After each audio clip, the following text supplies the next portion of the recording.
Hey punks!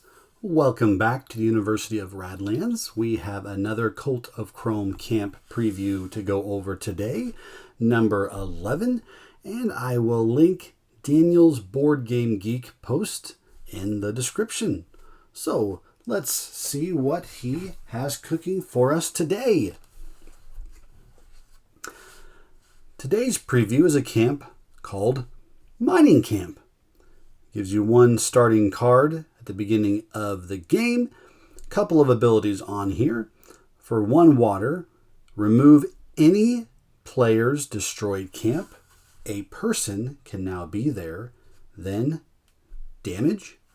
And then for 2 water, you get to add a Raiders ability. And again, it's one or the other. Unless you have like a Varavasha, then you can do both. So let's go over the camp. So this is probably the trickier ability of the two. 2 water for Raiders is pretty self-explanatory. You pay that cost to either play them into spot 2, or if they're already out in the event queue, to move them up along the track every time you pay for that. But how this other ability works... So let's say Mining Camp maybe is one of your other 2 camps. Your opponent has destroyed one of your camps. You are now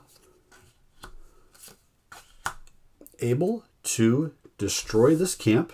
So just remove it from the game. Spend your water. Set this camp aside. This spot is now open. There is no destroyed camp there. So you are now able to put a person there and essentially have your people protected by 2 other people now instead of just your camps.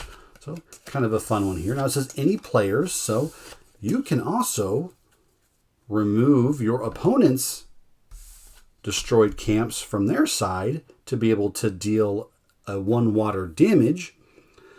Keep in mind though, if you remove their camp, now you are giving your opponent the ability to have people stacked 3 high in the column. So you'll really only be able to use this potentially 4 times the ability on this side, because if this camp is one of the destroyed camps, you can't use it. So you have 2 other camps that can be destroyed on your side. And then, if you destroy the opponent's 3rd camp, well, you've won the game and there's really no point in removing that 3rd camp. So 4 uses of this first ability, and then you can use kind of the Raiders whenever you want, which is why that was added on. That way, the camp still has an ability that you're able to use with it, and it's not just something that can only be used 4 times throughout the game. So let's see what kind of synergies we might have here. I was thinking with the Raider symbol on here and potentially wanting to destroy your opponent's camps. That way you can have some cheap damage. Garage would work well for that. A cheaper way to play or advance the Raiders. Omen Clock works well. Another way to cheaply at least move the Raiders along the event queue. And if you're going to be focused on kind of an event heavy strategy, Watchtower is another camp that works really well with this, because when your Raiders or other events resolve, you have another source of cheaper damage. And another camp that was previewed yesterday, Battering Ram, also kind of works well with this.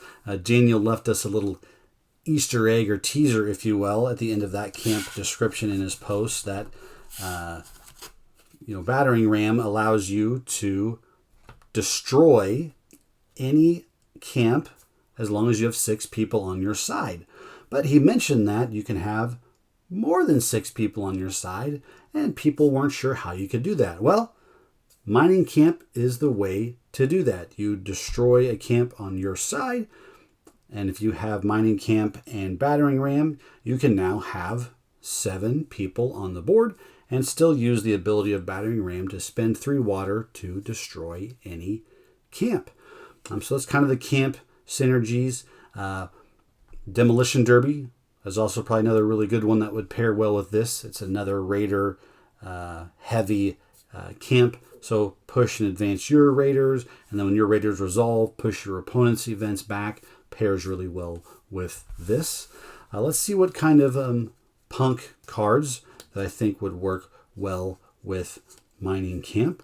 If we're doing the Raider strategy, having scouts to cheaply be able to advance and play the Raiders. The other idea behind this camp is, when you're destroying your camps, having people that you want to have doubly protected. So who are some really powerful people in the game that maybe you'd want to put where your camp was? Sniper back here would work really well. Scientist, he's one of my favorites, so he'd be really awesome to have back there. A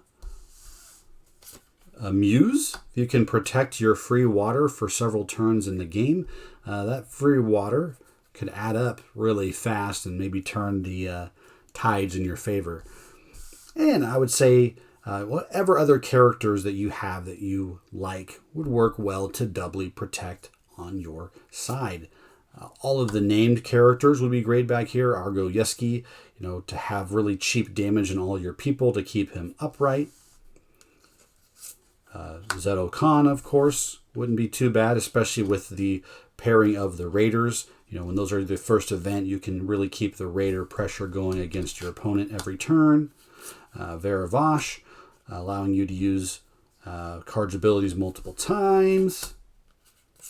Magnus Carve would be great to really mow down columns of people and camps on the opponent's side, of course. Carly Blaze, cheap damage. And maybe one of the best cards to try to have two people protect in front of it is Mulgar Stang. So this is kind of a strategy similar to the Juggernaut camp. If you were to move Juggernaut in this space or the first space, well, then you could play people behind Juggernaut. Well, now just get rid of the camp, and then you have 3 spots to play people on that side of the board. So really fun. Camp works great at protecting those really important people that you spent your hard-earned water on playing.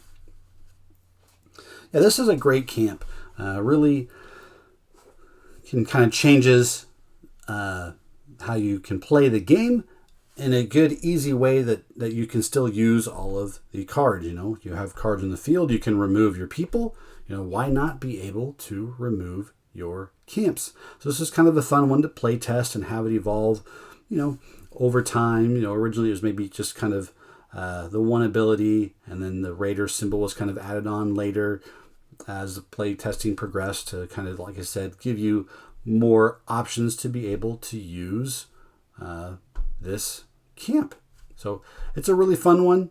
I'd recommend reading Daniel's article on it, just like I'd recommend reading all of his articles on the cards. Great insight into how the Radlands sausage was made. What do you think? Do you guys like Mining Camp? What synergies or combos do you see with it?